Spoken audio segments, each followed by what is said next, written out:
Oui, super, donc là, on est prêt? Parfait. Donc on recommence dans 10 minutes, je vous laisse faire des derniers préparatifs et puis moi j'ai une vidéo à faire sur les intercoms. A tout de suite. Bonjour à vous, je m'appelle Étienne et voici la nouvelle vidéo d'Unique Production sur les intercoms Holyland. Le but est de pouvoir interconnecter le réalisateur avec ses équipes lors de diffusion en live.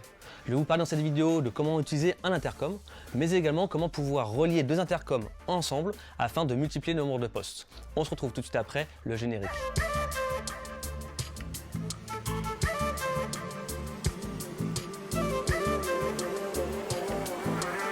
Bonjour, je m'appelle Étienne, je suis le cofondateur d'Unique Production. Si vous voulez suivre d'autres vidéos sur notre chaîne, je vous invite à liker le bouton en dessous de la vidéo et à faire des commentaires, j'y répondrai personnellement. Dans cette vidéo, je vais vous parler du Holyland T1000. Le Holyland T1000, ça veut dire 1000 feet, donc en France, en mètres, ça va faire à peu près 300 mètres. On l'a d'ailleurs testé, pas forcément sur 300 mètres, mais sur des bonnes portées, et il fonctionne très très bien, malgré même des murs épais, etc. Le T1000 donc, va pouvoir connecter 4 belt packs, ils appellent ça, donc ça va être des émetteurs-récepteurs, comme ceci. 4 plus du coup un cinquième qui va pouvoir se connecter ici, généralement ça va être le réalisateur. Chaque pack est donc livré avec également, effectivement, ce que l'on va mettre sur les oreilles, c'est-à-dire hop, pour avoir une oreille de libre et puis une oreille qui va pouvoir écouter, et on va ensuite pouvoir parler dans le micro. La petite astuce, c'est qu'il faut bien rapprocher le micro de la bouche afin qu'on entende bien la conversation de chacun. Ensuite, on va pouvoir avoir deux modes sur chaque ceinturon.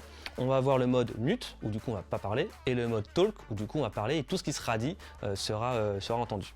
La différence entre les intercoms et les talkie-walkie, c'est que sur les talkie-walkie, il faut forcément appuyer sur un bouton lorsqu'on veut parler.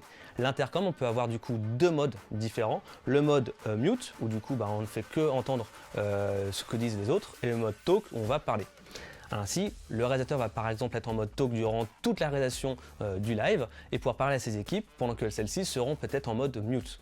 Si quelqu'un veut parler, il pourra effectivement se mettre en mode talk et du coup tout le monde pourra l'entendre. Lorsqu'on est en train de filmer un événement, qu'on est cadreur et que on n'a pas forcément envie de toujours bouger avec le ceinturon, d'appuyer sur talk, mute, etc.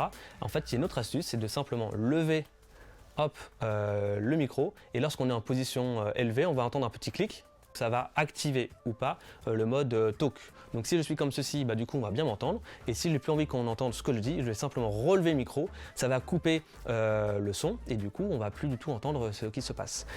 Par contre, ça ne sera pas indiqué sur la station puisque pour la station, on sera toujours en mode talk. Une chose qui est vraiment intéressante avec ces Holyland T1000, c'est qu'il peut être donc alimenté de façon électrique comme ceci, mais en même temps, on peut aussi avoir deux batteries de Sony type NPF qui permettent d'avoir une autonomie jusqu'à 8 heures.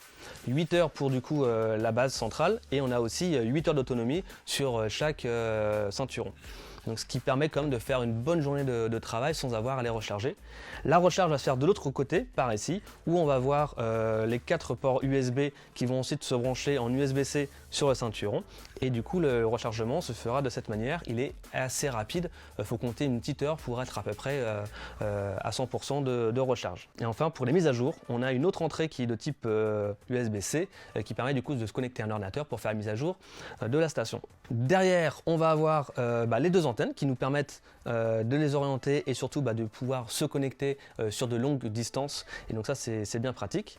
Sur le devant on va retrouver le bouton on-off qui permet d'allumer ou d'éteindre la station.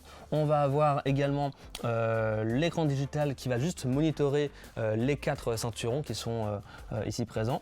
On va avoir ensuite un mini menu mais qui est pas très intéressant, c'est simplement pour augmenter plus ou moins les gains, éventuellement pour les appairer, mais lorsqu'on va acheter le pack, les 4 ceintures sont déjà appairées, donc on n'a vraiment rien à y faire de particulier.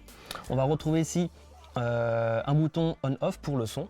Donc là c'est le réalisateur qui va pouvoir couper la parole éventuellement à tous les cadreurs, à tous les ceinturons. Donc ensuite on retrouve la prise de casque pour le réalisateur et puis le bouton de volume pour qu'il puisse plus ou moins entendre ce qui se dit. Une chose à savoir, c'est que si jamais l'un des cadreurs a une urgence et qu'il veut absolument prendre la parole alors que le réalisateur a coupé la parole à tout le monde, il va pouvoir tout simplement appuyer sur le bouton comme ceci sur son ceinturon, comme si vous voulez prendre la parole, et en appuyant longtemps en fait ça va permettre de faire clignoter sur la base le point rouge qui signifie que du coup il y a une urgence. Le réalisateur n'aura plus qu'à appuyer dessus, tout le monde sera en mode talk et du coup il pourra à nouveau prendre la parole. Voilà un petit peu pour le tour de cet intercom.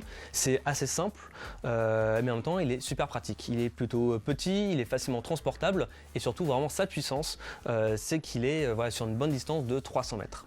La dernière connexion dont je n'ai pas encore parlé, c'est sur le côté ici, on a une connexion en RJ45 qui permet par du coup un câble Ethernet de relier deux bases d'intercom. Le principe c'est de pouvoir du coup doubler le nombre de ceinturons possibles, on va passer de 4 à 8 ceinturons, plus du coup deux bases avec deux écouteurs, donc en gros ça va faire jusqu'à 10 postes qui pourront être connectés sur les mêmes fréquences. Tout simplement en fait, il suffit de prendre un câble Ethernet comme ceci, on va pouvoir le brancher, hop, sur la première base et relier la deuxième base et en fait ils seront automatiquement appairés ensemble et tous les ceinturons et les deux bases vont pouvoir communiquer entre elles. Ça permet de relier de façon très rapide les intercoms. Si jamais les intercoms ne sont pas forcément, en tout cas les bases ne sont pas forcément sur le même lieu ou en tout cas une distance un peu plus importante, ils fournissent également dans leur boîte un petit raccord comme ceci qui permet voilà, d'avoir hop, un premier câble ici, et puis un câble qui peut être de 50 ou 100 mètres et d'être dans une autre pièce pour pouvoir quand même communiquer de façon tout à fait fluide entre eux. Une dernière chose, en fait, cet intercom a un prix ultra intéressant, ce qui permet d'avoir une alternative par rapport à des stations plus importantes et ce qui le rend vraiment abordable pour des productions de tout type. Voilà, j'espère que cette vidéo vous a intéressé et donné des informations utiles. Je vous donne rendez-vous dans notre prochaine vidéo et d'ici là, osez la vidéo et devenez unique. Moi je retourne à mon live. Oui, ok, c'est bon, je suis prêt. Vous aussi? Allez, on y va.